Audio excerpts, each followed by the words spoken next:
Dalil wujudi sirrin samuwa makura ke ɓantacce.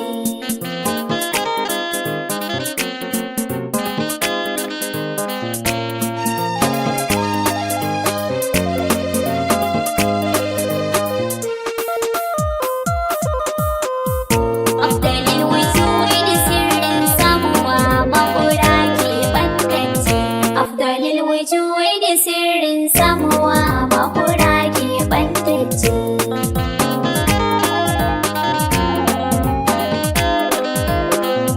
Kakaki ta tutil mulka mamallaki na komai. Hasken da sirrin saninka ciki ka fudda komai. Ya hala ya sani a hagun saka kundan ba hashimi mai. Kwarjini a yi mun komai, baiti kan da zana yi mai. Sai isa gari sai ya karɓa mun aka mun hakan to na dace. Dalil wujudi sirrin samuwa makura ke ɓantacce. Inda ce salati zanai ya zanyi in faɗe sa. Tunda na yi rauni sannan tunani na yayi nesa. Sai dai na ce ila alkulli da tashi adadinsa. Gaɗa wanda dan saka yi sa mabayyanar abin da ka kunsa. Alin ya sa ashabu wanda duk yake so sai ya susuce.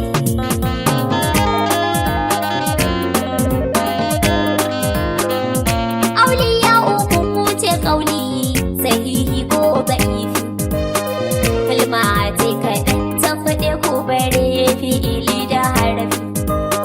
Shakti ita ne shakti ce ilani ya gausa ku kuke da kulli. Wanda ya ganka baya haula san kashi ka ɗauke jalala. Shak Abdullah tafki tara nake nufi karkuce mun na zauce. Dalil wujudi sirrin samuwa makura ke ɓantacce. Ta kasan domin raba hajar ilahu da haka kai. Duniya da okra duka a sanadin ka kai ɗai. Lawul da mahafuz da kisar ka sunan ka bai shiga kai. Abinda duka ce shi za a yi, rasulu ba ka aibi ko ɗai. Kai ka kai girman da ilahu da kai da shi abu guda ne shi ya ce.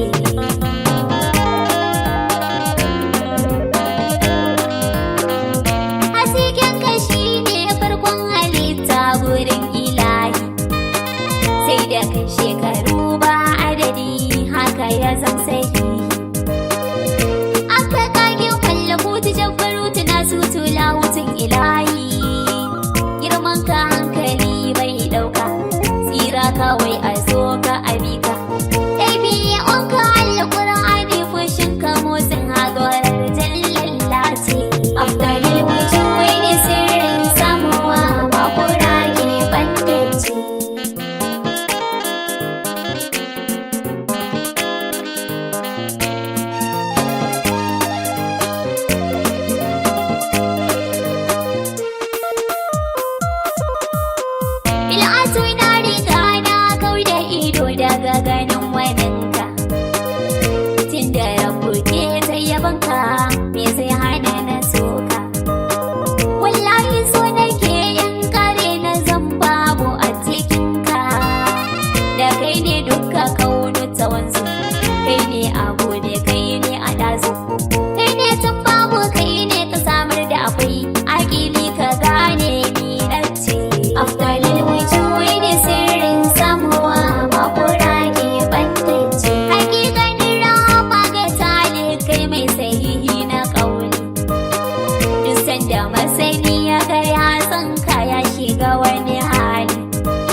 fati a gaida mai gidan mallakuti ka yarda na makance na kurumce na haukace cikin san ka in mace Dalil Wujudi sirrin samuwa ba kura ke bantance wallahi da ni dai kamun kaunar ka ta ishe ni dukkan abin da baka cikin sa ya za a yi a ganni kaunar ka ce abincin ruhina da san ka aka sanni ka yarda Mustapha ne ya bi ka ba ni haƙi